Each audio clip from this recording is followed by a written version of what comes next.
تأنس بدنيانا ولم تسر خلف طيف السيف خذلانا ولم تعفر جبين العز مبتدلا تستمطر الذل إصغاء وإذعانا لله درك لم تأنس بدنيانا ولم تسر خلف طيف السيف خذلانا ولم تعفر جبين العز مبتدلا تستمطر الذل إصغاء وإذعانا بل عشت مسعر حرب في كتائبنا ترغي وتزبد إعصارا وبركانا واليوم ألقى جواد المجد راكبه وخر مؤتنق الأحداق فرحانا بل عشت مسعر حرب في كتائبنا ترغي وتزبد إعصارا وبركانا واليوم جامع قرار إسماعيل ayaa hadda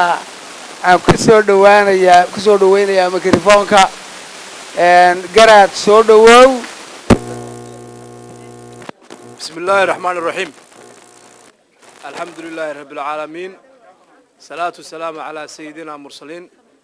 nabiyina muhammad wa ala alihi wa sahbihi wa sallam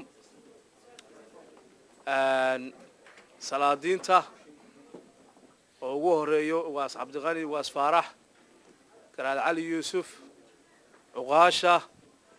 علماء الدين كا وحقرت كا دليرضة صحافة هوين كا لما أنتين وحن مرلبات يذكر سلام يا سلامة إسلام كا السلام عليكم ورحمة الله وبركاته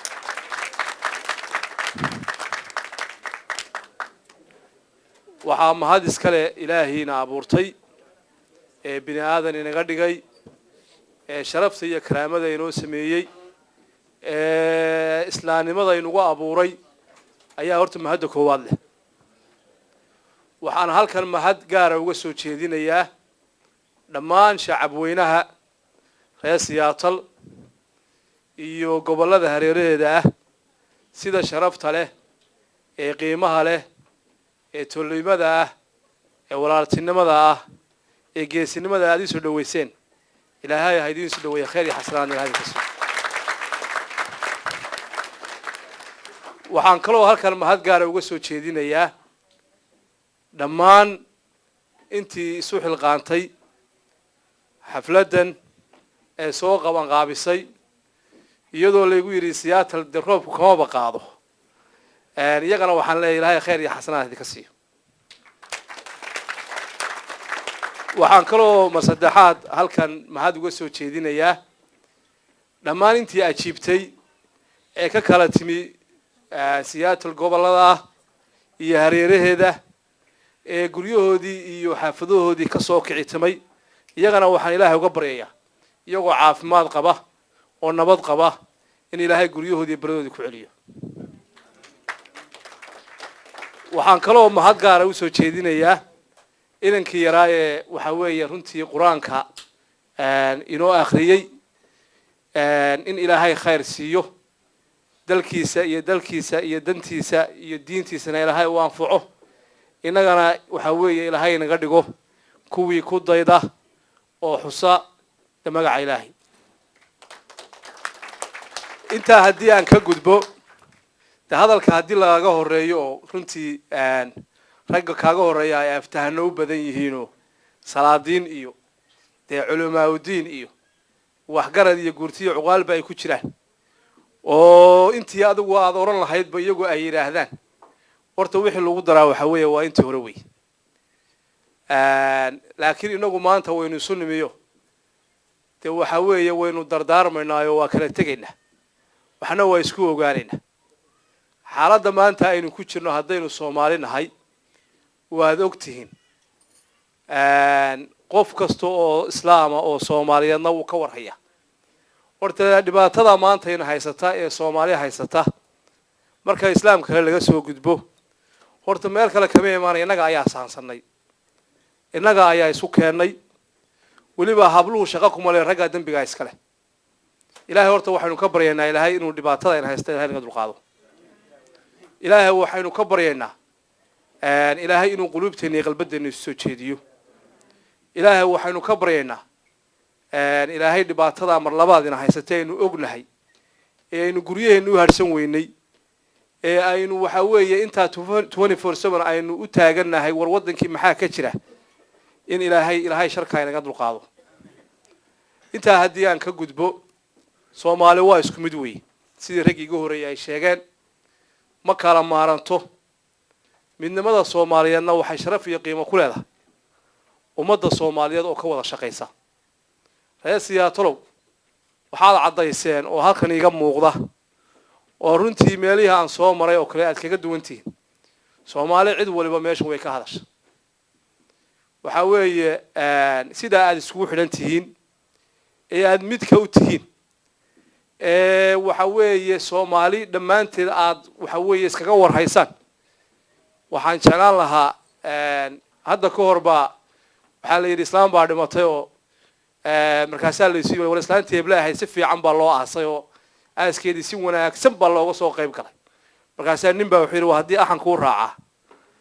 waxa weeye waad isku xidhan tihiin oo Soomaalinimadeeda ka muuqatay waxa weeye waxa loo baahayay inaad sii wadaan oo marka nin isimeeydi yimaado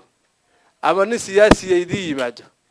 aydan karaameyn oo inta isu timaadaan aad inta waxa weeye TV-yada iyo telefishinada inta iska duubtaan oo midnimadii Soomaaliyeed muujisaan markuu idinka tagana aad hawlihiina qabsataan waa hadii waxaan ku raaca weeyaan waxa loo baahan yahay halka inaad ka sii qaadaan Soomaali waxa weeye inaad raadisaan inaad idinku isku xidhnaataan in waxa weeye aad ummadda kale iska xigtaan way cadahay waxaan kaloo idin sheegayaa halkan aad joogtaan marka gobolada kale Mareykan laga yimaado idinka wax idin gaara baa jira waxa idin gaara hadaba waxa weeye inaad one community noqotaan in haddii aad community labaad u baahataan aad samaysataan in waxa weeye iskuuladiina aad mid ka wada noqotaan in ardayda waxa weeye weyn ognahay Soomaalidu aynu hayo cubadkii halkan aynu ku dhalay iyo kuwii aynu keenay waxaynu raadinaa wadamo kale oo markaas aynu islaami school aynu uga raadinaa halkan inaad ka furataan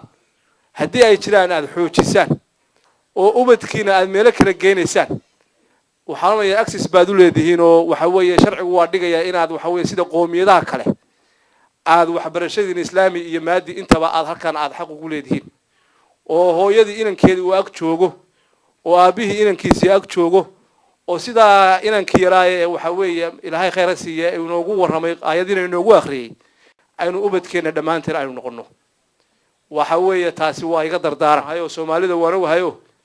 waxa iyadu ay qabsan karto ayuun bay waxa weeye inta isdhaafiso meelo kale oo ka fog dhibaato iyo qarash iyo dib badan uu kaga dhaca Middle East-ga caruurta aynu geeyno Soomaaliya caruurta aynu geeyno halkan aad joogtaan bad wax walba kaga qabsan kartaan taana waxaan idin leeyahay inaad ku dhaqaaqdaan baa loo baahan yahay haddii ay jirtaan in la sii adkeeyaa loo baahan yahay gobolada kale ee Mareykanka iyo North Carolina la gaarsiiyo loo baahan yahay aad iyo aad baad u mahadsantihiin xaaladda Soomaaliya idinka warrami maayo de waad ogtiin oo adeer runtii every minutes wixii gudaha Soomaaliya ka dhaca de halkan waynu ku haynaayo internetkii waa meel walba ordaya TV-yana hadeer baaba loo sameeyay waxa weeye dhibaatada maanta ina haysata waxa aynu mar labaad kaga bixi karnaa inagoo midnimada Soomaaliyeed ka shaqeyna anigu runtii deegaamo fara badan baan soo maray waqooyiga Soomaaliya waan ka yimi gobolada dhexe waan soo maray koonfurta waan soo maray Afrika iyo Asia waan soo maray meel kasta oo Soomaali joogtay ilaa Mareykan waan waxa weeye waan joogaa mar walba anagu waxaanu gaarsiinay anigoo ka wakiila dhammaan salaadiinta Soomaaliyeed in midnimada Soomaaliyeed ay mid tahay shacabka Soomaaliyeedna meel kasta ay joogaan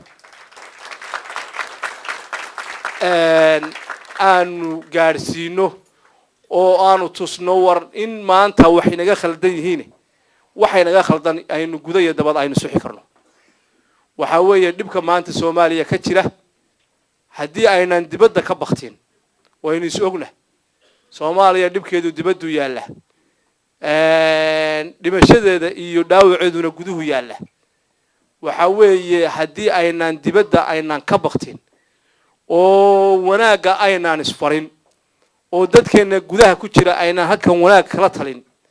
waxaad ogaataan idinkuna inaad dibadda sidaa u joogaysaan oo ubadkiinu waxa weeye aanu future yeelanayn kuwa gudaha joogaana waxa weeye dhibkaasi aanu ka dhamaanayn waad ogtiino marxalado badan bay Soomaaliya soo martay maalinba dad cusub oo hor lebaad arkaysaan oo dadkii hore shaashada ku jiray aan ahayn waxaasna waxa keenaya sida jiilku uu isu bedelayo ayaa dhibaatada Soomaaliya isu bedelaysa haddii aynaan waxa weeye wax ka qaban oo inagu aynaan dibadda ka shaqayn oo gudihii dadka joogay aanan wanaag farin waxaan wax dhamaanaya ma aha sida ubad ku dhalanayaan ee qaarna u dhimanayaan ayaa dadka gudaha joogay dhibka wadaana ay u soo korayaan waxa marxaati ka ah 19 kila maanta inta waxa weeye barnaamij aynu ka soo gudubnay maantana xaaladdeenu meesha ay marayso waad ka warhaysaan waxaan idin leeyahay dhibaatada Soomaaliyeed dibadda laga wadaayo war dhibka aynu waxa weeye wanaageeda ka shaqeyno anagu haddaanu salaadiinta nahay meel aanu gaar u leenahay ma jirto waxa weeye dhammaan gobolada Soomaaliyeed meel kasta aanu waan tagi karaa Ethiopia oo Soomaali degan tahay waan tagi karaa Kenya waan tagi karaa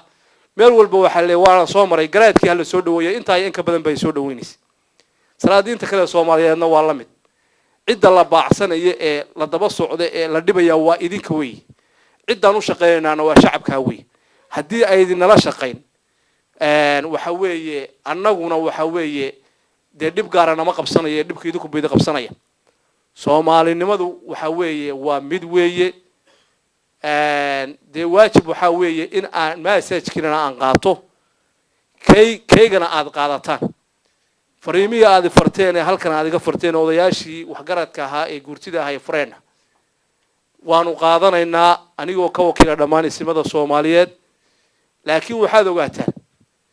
annagu waxa weeye markii taladii ay gacanteeda ka baxday oo sidii odayaashu sheegeen ay dad kale iyagu dana gaar ah wata ay gacantooda gashay annagu inaanu waxa weeye de marba aanu meelaha ka qeyrino oo meeshii adkaatana loogu yeedho mooyaane haddaanu salaadiin tahay wax badan oo anagu hadda aanu shacabkayga Ilaahay saa ka dhigay ma jiraan waxaan Ilaahay ka baryaynaa Ilaahay inuu qulubteena iyo qalbadeena isu soo jeediyo Ilaahay waxaan idin ka baryayaa reesiyaatolo halka aad joogtaan in Ilaahay idinku asturo Ilaahay waxaan idin ka baryayaa ubadka iyo maalka iyo taladaba Ilaahay idin barakeeyo odayaasha kale ka yimi organic iyo gobolada kale Ilaahay wax ka baryay iyagoo nabad qaba Ilaahay inuu dhulkoodii iyo deegaankoodii ku nabad celiyo Ilaahay waxaan idin ka baryayaa halka aad joogtaan daris wanaag Ilaahay idin ku kulmiyo sharka dhamaantii Ilaahay inuu idin ka hayo khayrka dhamaantiina Ilaahay idin siiyo sharka dhamaantiina Ilaahay ha idin dhaafiyo Ilaahu laba talaba tiirhoon baanu ka barayna Ilaahu wax ma dooran karnaa adigu noo door Ilaahu dushaada iyo deeqdaada bana deeqsi Ilaahu caraafka dunya cadaabka aakhiraan ka magan galay Ilaahu carab dalab leeyahay calool xun baanu ka magan galay Ilaahu adduunka noo barakee oo ubadka noo barakee oo riyaha noo barakee oo iimaanka noo hagaaji Ilaahu qof walba meeshu ka cileeyay ka caawi Ilaahu ummadda islaamka intii dhimatay u naxariiso inta bugtana shaafi anagana nooga daba naxariiso Ilaahu baryada tii la aqbala ka yeel Ilaahu ducada tii la aqbala ka yeel Ilaahu muslimiinta qulubtooda soo jeedi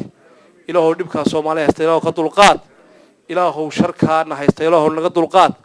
Ilaahu walaalahayga Ethiopia jooga Soomaaliyeed Ilaahu qulubtooda soo jeedi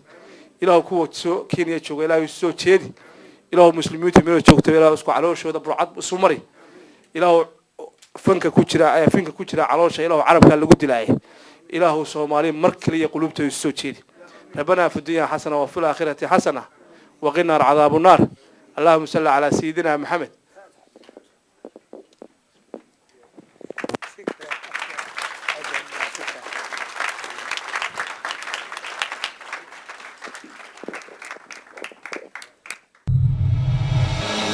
درك لم تأنس بدنيانا ولم تسر خلف طيف السيف خذلانا ولم تعفر جبين العز مبتدلا تستمطر الذل إصغاء وإذعانا لله درك لم تأنس تأنس بدنيانا ولم تسر خلف طيف السيف خذلانا ولم تعفر جبين العز مبتدلا تستمطر الذل إصغاء وإذعانا بل عشت مسعر حرب في كتائبنا ترغي وتزبد إعصارا وبركانا واليوم ألقى جواد المجد راكبه وخر مؤتنق الأحداق فرحانا بل عشت مسعر حرب في كتائبنا ترغي وتزبد إعصارا وبركانا واليوم ألقى جواد المجد راكبه